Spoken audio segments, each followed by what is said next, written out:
Dalam sidang pledoi kasus korupsi tunjangan representasi di Perusahaan Umum Daerah atau Perumda Tirta Dharma Bukit Kaba, Kabupaten Raja Lebong yang digelar pada Rabu siang, terdakwa Orin Retnowati merupakan mantan Direktur Perumda Tirta Dharma Bukit Kaba. Melalui penasihat hukumnya, meminta agar dibebaskan dari semua tuntutan hukum, karena menurut kuasa hukum, perbuatan Orin bukan merupakan tindak pidana.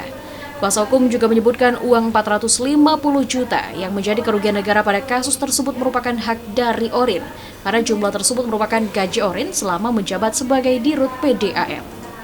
Apabila hakim menolak atas pledoi tersebut, pihaknya meminta agar semua pihak yang terlibat dan menerima honor harus diproses. Karena disebutkan juga bahwa tidak hanya terdakwa, namun direktur sebelumnya juga melakukan hal yang sama, seperti terdakwa yakni memarkup gajinya sendiri. Selain itu, pengawas juga mengakui menerima honor tetapi tidak melakukan pengawasan. Ade Romlan juga mengatakan sejak ditangani oleh Ibu Orin sebagai Direktur PDAM, penghasilan meningkat, kesejahteraan karyawan meningkat, gaji pengawas dan bupati juga meningkat. Jadi tidak ada masalah. Berarti kita minta bebas ya pada kita minta lepas, perbuatannya ada. Dia menerima gaji bahwa yang 454 yang diklaim kerugian negara itu adalah gaji dia, hak dia.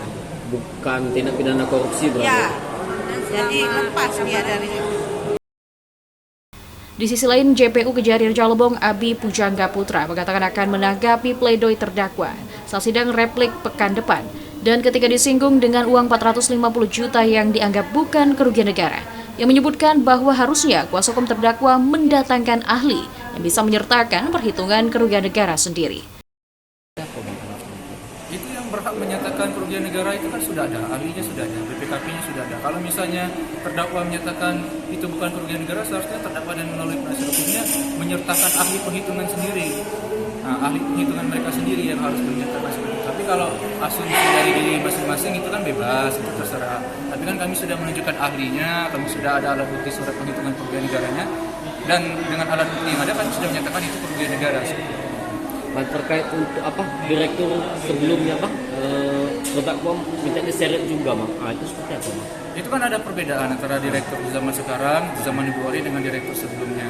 Di zaman sebelumnya kan itu dia sudah flat dia, gajinya flat semua. Nah, ada kenaikan, nah disitulah kami menyatakan kenapa sih dinaikkan, berarti kan ada penyalahgunaan kewenangan. Tapi itu sebenarnya sudah kami tuangkan dalam tuntutan, sudah kami buktikan semuanya dalam persidangan. Pokoknya nanti akan kita jawab satu persatu nanti di replik kita di. Muhammad Angga, BETV melaporkan.